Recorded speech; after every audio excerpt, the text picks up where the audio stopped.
Exodus 16.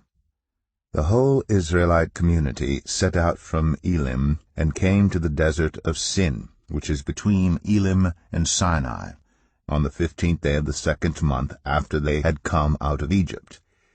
In the desert the whole community grumbled against Moses and Aaron. The Israelites said to them, "If only we had died by the Lord's hand in Egypt. There we sat around pots of meat and ate all the food we wanted. But you have brought us out into this desert to starve this entire assembly to death." Then the Lord said to Moses, "I will rain down bread from heaven for you. The people are to go out each day and gather enough for that day. In this way I will test them and see whether they will follow my instructions. On the 6th day they are to prepare what they bring in, and that is to be twice as much as they gather on the other days." So Moses and Aaron said to all the Israelites, "In the evening you will know that it was the Lord who brought you out of Egypt, and in the morning you will see the glory of the Lord, because he has heard your grumbling against him. Who are we, that you should grumble against us?" Moses also said, "You will know that it was the Lord when he gives you meat to eat in the evening, and all the bread you want in the morning, because he has heard your grumbling against him. Who are we? You are not grumbling against us, but against the Lord." Then Moses told Aaron, "Say to the entire Israelite community, 'Come before the Lord, for he has heard your grumbling.'" While Aaron was speaking to the whole Israelite community, they looked toward the desert, and there was the glory of the Lord appearing in the cloud. The Lord said to Moses, "I've heard the grumbling of the Israelites. Tell them, at twilight you will eat meat, and in the morning you will be filled with bread. Then you will know that I am the Lord your God." That evening quail came and covered the camp, and in the morning there was a layer of dew around the camp. When the dew was gone, thin flakes like frost on the ground appeared on the desert floor. When the Israelites saw it, they said to each other, "What is it?" For they did not know what it was.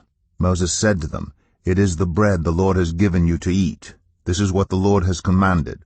Everyone is to gather as much as they need. Take an omer for each person you have in your tent." The Israelites did as they were told. Some gathered much, some little. And when they measured it by the omer, the one who gathered much did not have too much, and the one who gathered little did not have too little. Everyone had gathered just as much as they needed. Then Moses said to them, "No one is to keep any of it until morning." However, some of them paid no attention to Moses. They kept part of it until morning, but it was full of maggots and began to smell. So Moses was angry with them. Each morning everyone gathered as much as they needed, and when the sun grew hot it melted away. On the 6th day they gathered twice as much, 2 omers for each person, and the leaders of the community came and reported this to Moses. He said to them, "This is what the Lord commanded. Tomorrow is to be a day of Sabbath rest, a holy Sabbath to the Lord. So bake what you want to bake and boil what you want to boil. Save whatever is left and keep it until morning." So they saved it until morning, as Moses commanded, and it did not stink or get maggots in it. "Eat it today," Moses said, "because today is a Sabbath to the Lord. You will not find any of it on the ground today. 6 days you are to gather it, but on the 7th day, the Sabbath, there will not be any."